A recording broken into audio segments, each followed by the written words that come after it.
CAPF में 5 services मोटे तौर पे आती हैं, उसमें से एक CISF है।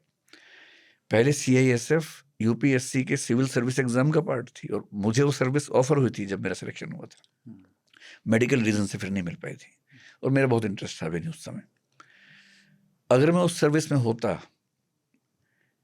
तो उसी बैच के जो IPS हैं वो जिस रैंक में पहुंचते 13 साल में, मैं पहुंचता 31 साल में। सरल भाषा में ये अंतर है। DIG बनने में IPS को 13 साल लगते हैं, मैक्सिमम 14 मान लीजिए, लेकिन 13 में हो जाता है। और CAPF के थ्रू 30-31 साल, और अगर आप BSF या CRPF में तो शायद 2 साल और ज़्यादा मान लीजिए। पूरी ज़िंदगी में 1 या 2 प्रमोशंस मिलती हैं उनको। फ्रस्ट्रेशन इतनी ज़्यादा होती है। और ये बात भी सही है, ग्राउंड पे काम तो वो करते ही हैं भाई, सारा खतरा तो वो झेलते ही हैं। तो सुप्रीम कोर्ट ने जो कहा, अगर आप थोड़ा इंटरेस्टेड हों, पहले क्या नियम था कि DIG लेवल पर 20% IPS, 80% CAPF, IG पर 50% IPS, 50% ये, ADG पर 75% IPS, 25% CAPF, और उसके ऊपर स्पेशल मतलब जो DG हैं और स्पेशल डायरेक्टर हैं वो सारे के सारे IPS होंगे। सुप्रीम कोर्ट ने ये नहीं कहा कि सिर्फ CAPF के बनेंगे, उन्होंने सिर्फ कहा कि IG लेवल तक आप इसको कम कर लीजिए। सरकार ने जो विधेयक प्रस्तुत किया है उसमें कुछ अच्छी बातें भी हैं। जैसे DIG लेवल पर IPS 0 कर दिया है, अब DIG लेवल पर एक भी IPS नहीं आएगा, 100% CAPF कर दिया है। IG पे 50 पहले भी था, 50 अब भी रख दिया है। ADG पर पहले 75 था, अब 67 कर दिया है, और उसके ऊपर IPS है 100%, अब भी IPS है। तो असली झगड़ा सिर्फ इतना है कि IG लेवल पर CAPF की एंट्री थोड़ी सी ज्यादा हो।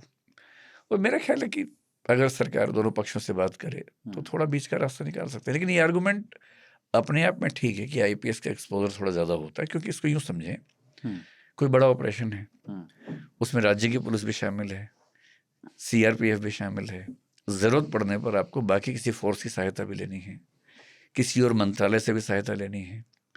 IPS के साथ क्या होता है कि वो जिस लेवल पे उसके बैचमेट्स हर जगह उस लेवल पे होते हैं। एक DG रैंक का ऑफिसर आमतौर पे जितने स्टेट पुलिस कमिश्नर से सारे उसके बैचमेट्स होते हैं, या 1-2 बैच ऊपर नीचे होते हैं। सारे IAS उसके दोस्त हैं, परिचित हैं। फिर उसने क्योंकि सेंटर में भी काम किया है, स्टेट में भी काम किया है, दोनों सरकारों के काम करने का तरीका उसको पता है। उसकी अटैचमेंट्स विदेश में भी रही होंगी, इंटरपोल भी गया होगा कभी ना कभी, CBI भी कर लिया होगा, IB भी कर लिया होगा। ये तर्क गलत नहीं है कि IPS के पास एक्सपोजर और अंडरस्टैंडिंग, कोऑर्डिनेशन की क्षमता बहुत ज़्यादा होती है। केवल संख्या की बात है। अगर मुझसे तो कोई पूछता भी नहीं है, कोई क्यों पूछेगा, लेकिन अगर मुझसे पूछे तो IG लेवल पर थोड़ा सा प्रेफरेंस इनकी बढ़ानी चाहिए। जैसे 50-50 अभी है, 1/3 2/3 कर दें, 67 CAPF से हो जाए, 1/3 IPS से हो जाए। ADG पर हो सके तो 60-40 कर लें या 50-50 कर लें। और ये पद कितने हैं? ADG के पद कुल मिला के कितने होंगे? 7 फोर्सेज में 14 पद होंगे, 5-10 पद होंगे मुश्किल से। उसी में झगड़ा है सारा। और जो IG के पद हैं, मान लीजिए कि सारी फोर्स मिला के 70 से 100 के बीच में होंगे, उन्हीं में थोड़ी सी परसेंटेज की बात है। कुल मिला के 15-20 IPS को ही अगर कम कर देंगे, क्योंकि एक प्रमोशन CAPF में होता है ना, तो 15 और प्रमोशन हो जाती है उसके पीछे। बात एक की नहीं है।